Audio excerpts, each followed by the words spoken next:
Bismillahirrahmanirrahim. Assalamualaikum warahmatullahi wabarakatuh. Perkenalkan, nama saya Anissa Sri Lestari, mahasiswi semester 2 dari Prodi Pendidikan Islam Anak Usia Dini Universitas Islam Darussalam Ciamis. Baik, teman-teman, pada kesempatan ini saya akan menjelaskan tentang masalah perkembangan, yaitu dari tantrum dan agresif. Perkembangan emosional anak ini merupakan aspek penting dari keseluruhan tumbuh kembang anak. Dari tantrum dan agresif ini adalah menjadi dua hal yang umum bagi orang tua maupun pendidik. Kenapa sih tantrum dan agresif ini butuh perhatian utama gitu? Karena takut proses belajarnya terganggu, mempengaruhi keharmonisan keluarga, dan takutnya juga agresif ini menjadi perilaku jangka panjang untuk kedepannya. Baik, sekarang kita akan bahas apa itu tantrum dan agresif. Nah, yang pertama yaitu tantrum. Tantrum ini ledakan emosi yang intens atau sementara pada anak. Biasanya anak tantrum ini dengan menangis keras, berteriak, dan berguling-guling di lantai. Perilaku ini biasanya si anak ini frustasi atau tidak mampu mengungkapkan keinginannya. Lalu ada agresif. Kalau agresif yaitu perilaku yang menunjukkan kemarahan melalui tindakan yang merugikan diri sendiri, yaitu memukul, menggigit, merusak barang. Nah, agresif ini tentu berbeda dengan tantrum. Di sini ada penyebab tantrum dan agresif pada anak. Yang pertama, ada frustasi dan ketidakmampuan mengekspresikan diri. Anak-anak sering mengalami tantrum ketika mereka tidak dapat mengekspresikan kebutuhan atau perasaan mereka dengan kata-kata. Jadi, sehingga ledakan emosi ini menjadi cara mereka untuk berkomunikasi dengan orang tua maupun pendidik. Lalu yang kedua, ada kelelahan dan kebutuhan fisik yang tidak terpenuhi, dari rasa lapar, kurang tidur, ataupun kelelahan.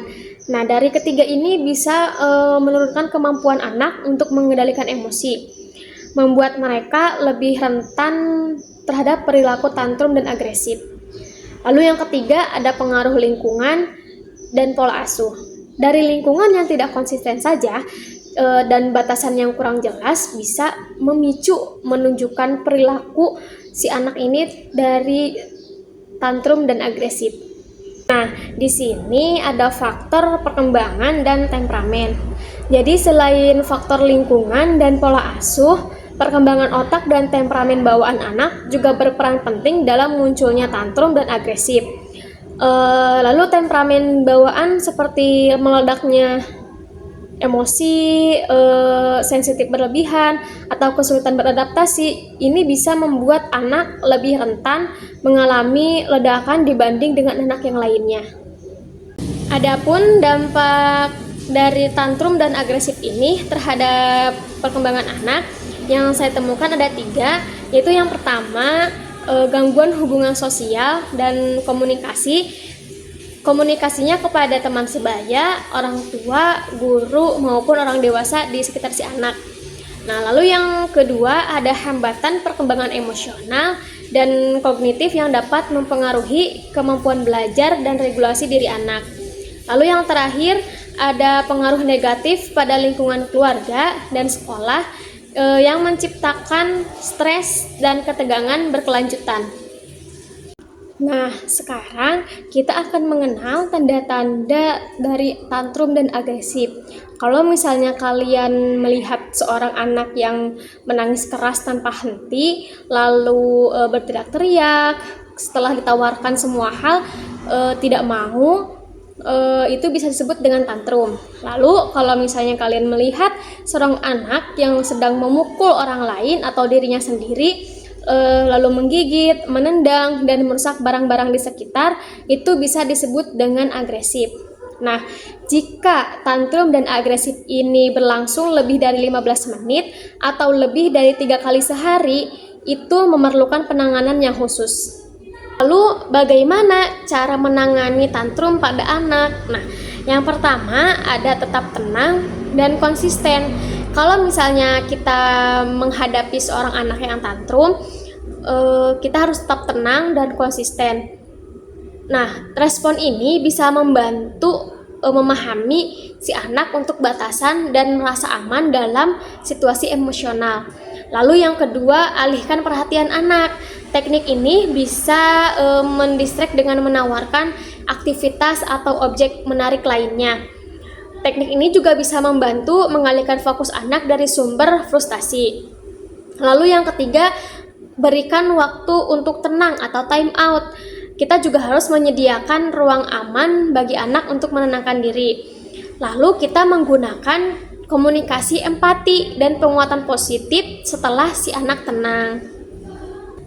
Lalu yang terakhir ada cara mengelola perilaku agresif. Nah, kita harus mencatat pola yang muncul untuk memahami akar masalah dan mencegah kejadian serupa di masa depan. Lalu kita juga harus mengajarkan cara mengungkapkan emosi secara sehat. Bantu anak dengan mengenali perasaannya dengan cara mengekspresikan kemarahan seperti berbicara, menggambar, lalu latihan fisik yang aman. Nah, yang terakhir, kita harus membuat batasan yang konsisten. Lalu kalau bisa libatkan dukungan yang profesional jika perilaku tidak membaik. Lalu kesimpulannya adalah masalah perkembangan seperti tantrum dan agresif ini merupakan hal yang cukup umum terjadi pada masa pertumbuhan anak, terutama ketika anak belum mampu mengungkapkan perasaan dan keinginannya dengan baik. Perilaku ini dapat mempengaruhi oleh berbagai faktor seperti emosi yang belum stabil, lingkungan, serta pola asuh orang tua. Oleh karena itu, diperlukan pendamping, bimbingan, dan pola asuh yang tepat agar anak dapat belajar mengontrol emosi dan mengembangkan perilaku yang lebih positif. Mungkin itu saja yang bisa dapat saya sampaikan. Saya Anissa Sri Lestari, izin pamit undur diri. Wassalamualaikum warahmatullahi wabarakatuh.